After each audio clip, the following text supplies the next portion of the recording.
All right, let's talk about something incredibly frustrating. If you've ever had your money seized by PayPal, you know that helpless feeling all too well.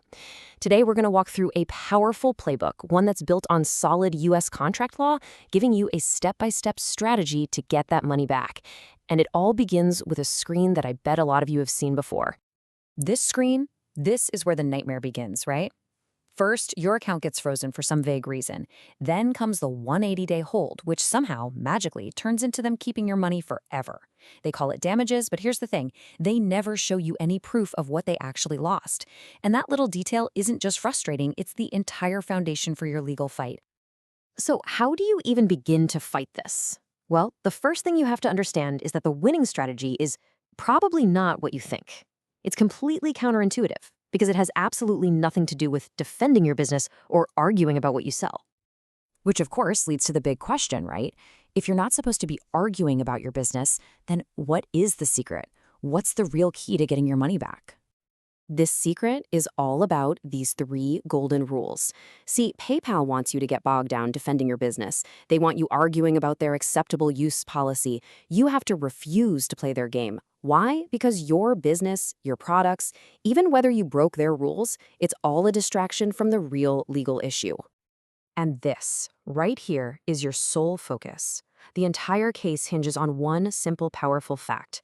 PayPal's deduction is an illegal penalty because they simply cannot prove they suffered an actual financial loss equal to the amount they took from you. Okay, so how do we take that one core idea and build a rock-solid legal case? Let's walk through the specific violations that make PayPal's position so weak and your claims so incredibly strong. First up, violation number 1. That standard $2,500 damages clause. Now, for a fee like this to be legal, it has to be a reasonable forecast of a potential loss, made way back when you first opened your account. But think about it. A flat fee slapped on every single case, no matter the details? That's not a genuine estimate. It's a punishment, plain and simple. Now, this next part is so important. The burden of proof here is on PayPal, not you. Under U.S. law, if you're the one claiming damages, you have to prove them with itemized specific evidence. And guess what? PayPal almost never does. And no proof of loss means no legal right to take your money. It really is that simple. And then there's the whole 180-day hold deception. PayPal tells you it's temporary, right? Which makes you think you'll get the money back eventually. But then they just flip a switch, relabel it as damages, and keep it forever. That bait and switch is a material misrepresentation. It's a classic deceptive practice. So let's just quickly nail down this key legal term. An unenforceable penalty is a charge that's meant to punish someone for breaking a contract, not to actually compensate for a real financial loss.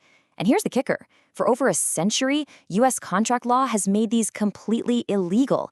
This is the bedrock of your entire case. And you know what? The list of violations just keeps going.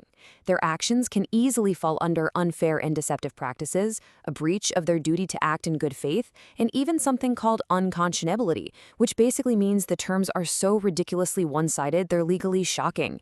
Sometimes they don't even wait the full 180 days, which breaks their own policy. Okay, with all that legal theory in our back pocket, let's turn strategy into action.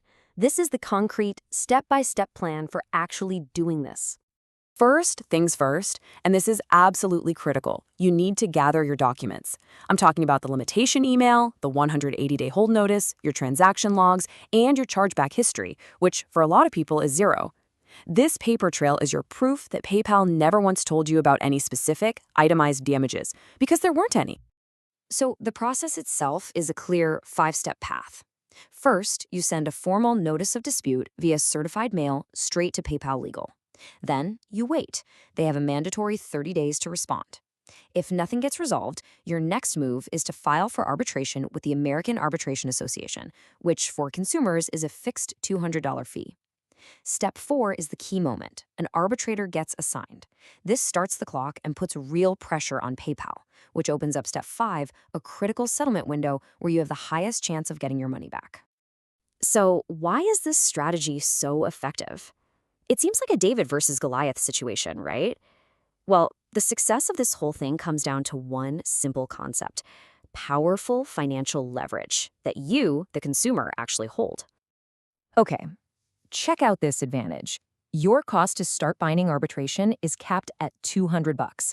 But for PayPal, the moment an arbitrator is assigned, their costs just explode.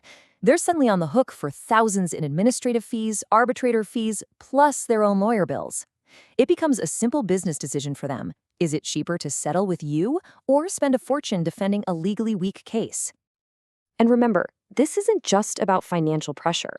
This leverage only exists because the legal framework is already on your side. By treating their clauses in a legal penalty, you're forcing PayPal into a corner where they have to prove their actual itemized damages, and you're using a legal principle that's been upheld in the US for over 100 years.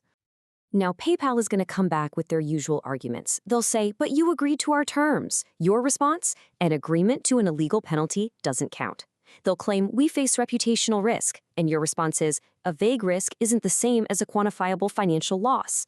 You just stay focused on that one core issue. Show me the receipts for the actual damages. At the end of the day, the path to winning here isn't some brand new revolutionary idea. It's really just about applying a fundamental principle of American law to a very modern problem. You win by forcing them to do something they simply can't do, prove their losses.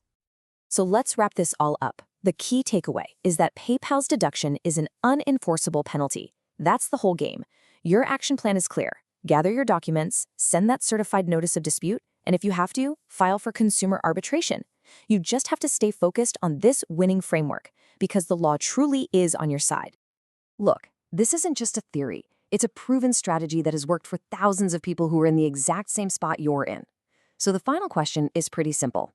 Now that you have the playbook, are you ready to take action and reclaim what's yours?